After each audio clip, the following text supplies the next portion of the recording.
हर महादेव। छत्रपती शिवाजी महाराज की जय। पोझिशन रमे कुठे गेला व्हिडिओ वाला? Yes. 3, 2, 1 स्टार्ट।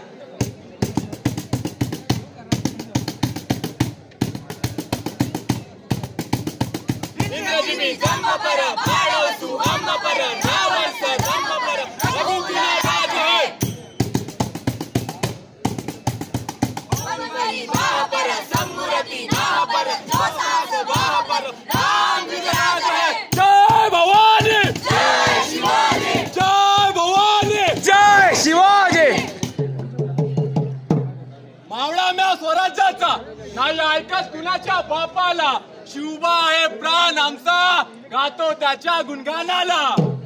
ह्या जमान्यातला मावळा मी सोशल माझा रंगत तलवार बाजी सारखा गाजवणार कमेंट्स सांगत कमेंट्सचा पाऊस रमवतो माझा मन। अरे कमेंट्सचा पाऊस रमवतो माझा मन। शिवरायांचे विचार हेच या मराठी मातीचं धन। तुम्ही सांगितलं तुमच्या हिशोबाने माझ्या पोस्टवर करतोस लाईक्स तुमच्या जुळतात का माझ्यातला मावळा शिवाय अहो जुळत असतील तर एवढं मात्र ऐका पोरगं पण पाठवून इकडे थांबलेले सर तर एवढं मात्र ऐका हृदयात जाग दे पुन्हा एक त्यांना सांगू मी तू ते मामा सांग रवी मामा सांग रवी मामा दूध शिवछत्रपती हॅलो लढण्या संग्राम आज हा बळदे या मनगटी यमा लढण्या संहार शत्रूचा जन्म दे पुन्हा आता हे राधे धीर धीर जी राधे हे जी हे राधे धीर धीर जी राधे हे जी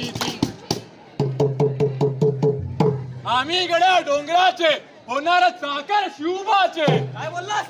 चाकर? अरे ज्यांची चाकरी करावी तशी शिवरायांसारखी लोक तरी राहिलेत का आता? आणि आज जे लोक चाकरी करतात त्यांना कसं वागवलं जातंय ते पाहिलंच का? खरंय तुझं कुठे शिवाजी महाराज आणि कुठे आजकालचे राज्य करते। खरंच राजा असावा तर शिवाजी महाराजांसारखा। अगदी बरोबर आहे तुझं राजा असावा तर छत्रपती शिवाजी महाराजांसारखा। अरे न्याय कसा निष्पक्ष शिस्त कशी कडक चाल कशी डोलदार आणि रुबाब कसा हो रे पण शिवाजी होणार कोण? नीट विचार करून सांगा। लोटा एकमेकांवर उगाच नाही लोक म्हणत शिवाजी जन्मावा तो शेजारच्या घरात। शिवाजी नाही पाहिजे ना तुम्हाला स्वतःच्या घरात मग कोण पाहिजे? औरंगजेब? शिवी का देतोस? अरे मग काय म्हणू? तसं नाही रे पण आता साध्या लिपिकासाठी सुद्धा 3 परीक्षा द्याव्या लागतात। ग्रॅज्युएट्स तर किती बेरोजगार आहेत। 10वी 12वी वाल्यानंतर कुणी हुंगत सुद्धा नाही। अशा शिवाजी होण्याचं बाळ कुठून आणायचं? हो ना इथे स्वतःचं घर गेलंही स्वप्नासारखं वाटतं। स्वतःचं राज्य निर्माण करणारे शिवराय कसे होऊ आपण? कोण त्या गैऱ्याचं काम नव्हतं आहे। ठीक आहे तर मग आपण एक खेळ खेळूया। जो कोणी शिवाजी महाराजांची चांगली भूमिका करेल तोच ठरेल शिवाजी 2.0। चालेल। मी गाड्या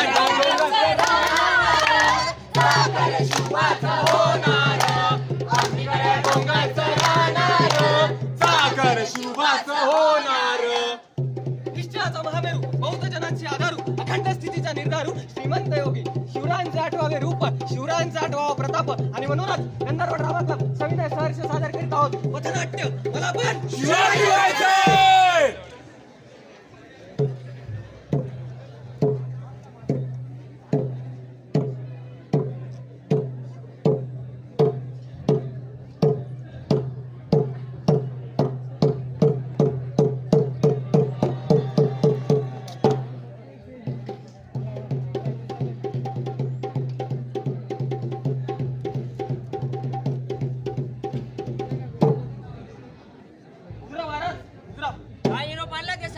बेरोजगारीच्या जाचाला कंटाळून युवकाची आत्महत्या।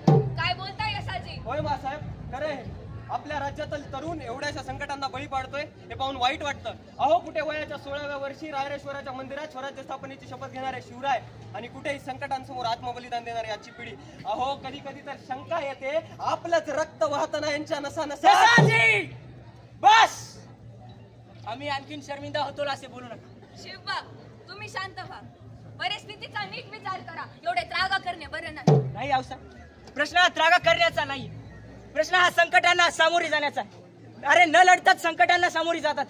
अहो कुठे केवळ 60 मावळ्यांना संगतीला घेऊन गड किल्ले जिंकणारे आपण आणि कुठे फक्त बेरोजगारीला त्रासलेली आजची पिढी।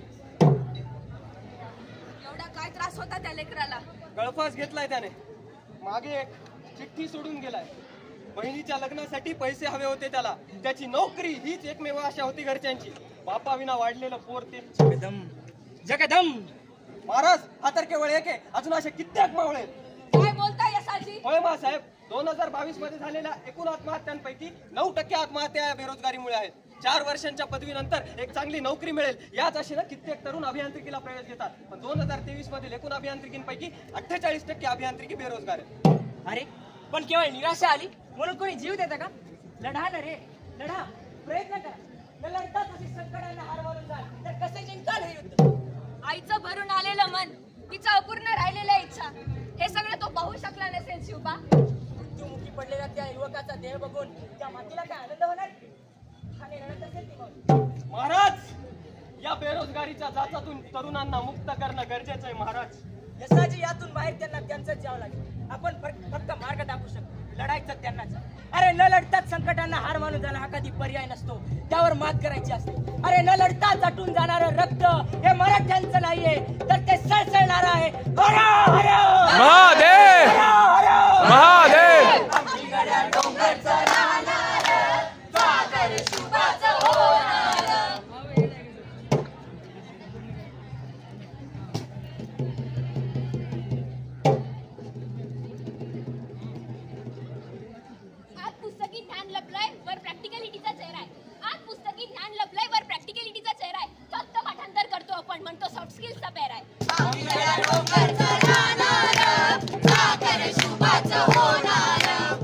अरे त्याचा जीव का नाही वाचू शकली तुमची शिक्षण व्यवस्था?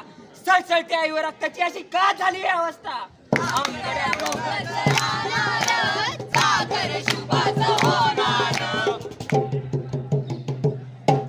अहो कुलकर्णी वहिनी, रोज रोज एवढे दागिने घालून कुठे जातात? जेव्हा पण तुमच्याकडे नजर जाते देवळातल्या देवीप्रमाणे म्हणलेल्या असतात तुम्ही. अहो जोशी वहिनी, ही तर महालक्ष्मीची कृपा आहे आमच्यावर. मागच्याच महिन्यात वैभव महालक्ष्मीचं व्रत केलं होतं, तर आमच्या यांना नोकरीमध्ये फार उन्नती लाभली. अगं बाई, हो का? पण मी तर ऐकलं होतं तुमचे पती लाच घेत नाहीत म्हणून. बया बया बया, हे काय बोलताय वहिनी? आमचे हे तर अतिशय सभ्य आणि सुसंस्कृत आहे. असले प्रकार त्यांना जमत नाहीत बाबा. हो का? म्हणजे एवढी सगळी धन संपत्ती तुम्ही केवळ वैभव महालक्ष्मीच्या व्रतामुळे मिळवली? हो, अगदी खरं.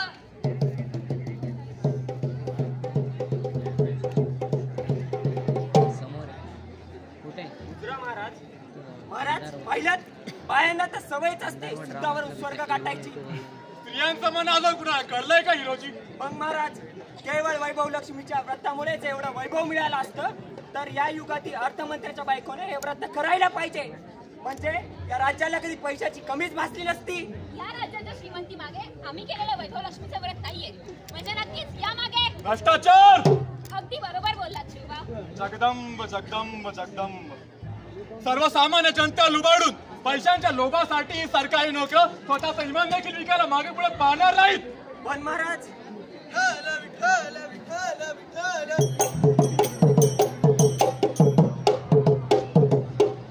काय चर्चा चालू आहे आपण सर्वांची? गुरुवार्य, आजच्या युगामध्ये सर्वसामान्य व्यक्तीला कुठलेही सरकारी काम पैसे मिळता करणं हे कठीण झाले आहे. देविले अनंते तैसेची राहावे, चित्ती असू द्यावे समाधान. तुका म्हणे घालू तयावरी भार, वाहू हा संसार देवा पायी. खरं महाराज, आपण बरोबर बोलताय. पण आपण म्हणता या संसारातील मायारूपी देवाला अर्पण करावी हीच तोर भक्ती आहे आणि ती देवाला आवडते. परंतु या संसारातील ही लोक स्वतःलाच देव मानत आहेत. इतरांचे धन हडपून सुद्धा यांच्या चित्तेचे समाधान होत नाही. अहिल्या उद्वेग दुःखेची केवळ, भोगन येते फळ संचितांची. या संसाराचा उद्वेग केला त्याप्रमाणे खरी भोगावे लागते. गाढवाचे अंगी चंदनाची उटी, राखे सव भेटी केली तेली. सहज गुण जयाची केली, पलट काही नव्हे तया. हे राजन, गाढवाला चंदनाच्या उट्ट्याची आंघोळ जरी घातली तरी ते शेवटी उकिरड्यावर जाऊन लोळणारच. त्याचप्रमाणे माणसाच्या अंगी जे गुण असतात ते कोणीही बदलू शकत नाही, परंतु या समाजात वावरणाऱ्या काही व्यक्तींमध्ये स्वतःला बदलण्याची क्षमता आहे. अगदी बरोबर बोललात गुरुवर्य.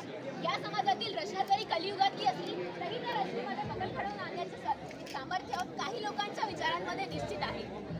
हो साहेब, आजच्या युगामध्ये असल्या भ्रष्टाचारी लोकांना कडेलोट करण्याची क्षमता या तरुणांमध्ये आहे.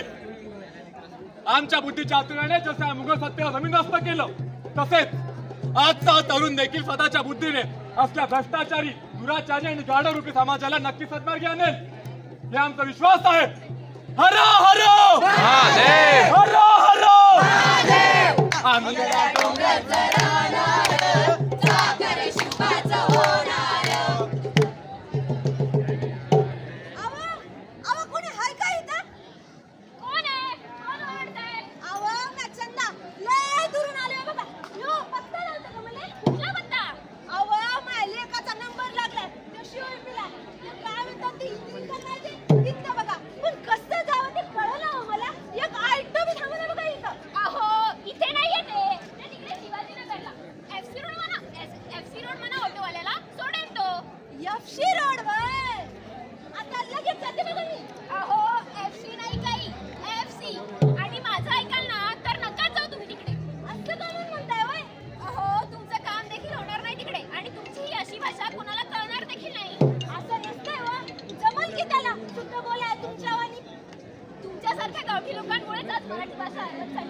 काय बोलताय? तुमचं तुम्हाला तरी कळतंय का?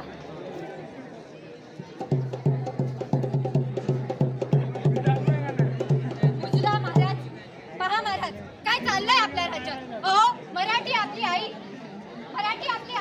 किती विविधता आहे तिच्यामुळेच तर एवढं सगळं होतंय. पण महाराज, जेव्हा तिचीच लेकरं परस्परात भेदभाव करतात तेव्हा खूप वाईट वाटतं महाराज. अरे आपणच असं आपापसात भांडणं करत राहू तर परकीयांशी कसं लढणार? आम्ही मावळ्या गोळा करायचं ठरवलं होतं. त्यात अहिराणी, कोकणी, वराडी अशी कैक भाषिक लोक होती. ज्ञाना तुकोबांची शिकवण मुलांना देताना तुमचा मुलगा माझ्या मराठीचे बोलू कौतुके म्हणतो आणि तुम्ही तिच्या लेकराचा अवमान करता. अहो, वृक्षवल्ल्याला देखील आपली संस्कृती मानण्याचे आपले संस्कृत आहेत, तर फक्त बोली भाषेवरनं तुम्ही लोकांना हिणवताय. जेवढी समृद्धता मराठीत आहे तेवढी कदाचितच इतर भाषेत असेल. हिला 20 बोली भाषांचं सौंदर्य लाभलंय. हिच्या लवचिकतेतच हिची नाजूकता आहे, म्हणून स्वीकारा हिच्या लेकरांना. अहो, प्रमाणतेची शिकवण देणारे तुम्ही कोण? मोठेपणा तर प्रमाण भाषा स्वीकारण्यात आहे. त्या माऊलीला जर वाट दाखवली असती तर भलं काम घडलं असतं तिच्या हातून. नाहीतर काय महाराज, हा उच्च तो नीच भेदभाव मिटवणं खूप गरजेचं आहे महाराज. नाहीतर दुश्मन झाला पाल्यात इथं आपल्याशी भांडण व्हायचं. शिवबा, ही गैरवागणूक थांबविण्यासाठी तुम्ही नक्कीच काहीतरी कराल हा माझा विश्वास आहे. नक्कीच करावं लागेल मासाहेब. मराठीच्या बोली भाषांचा गौरव साधना करण्यासाठी मराठी पंधरवडा साजरा करू आपण. कळू दे ना या रयतेलाही किती समृद्ध आहे त्यांची माहिती. मराठी आमची माय, हीच गाजवते आमचा असमंत सारा. तुझ्या छट्या तर्राव बदलतात हो कोसा सरल्यावर बारा. तरीही सर्व बोली भाषांना का नाही तुझं समजतं? आईला तर सगळीच लेकरं असतात ना समान. आम्ही कडा डोंगर चढणार, सागर शुभाचं होणार. चला तर मग बघूया गंधर्व ड्रामातला प्रस्तुत. महाराजांच्या आठवणींना एक उजाळा. अरे अंगद हनुमंत रामला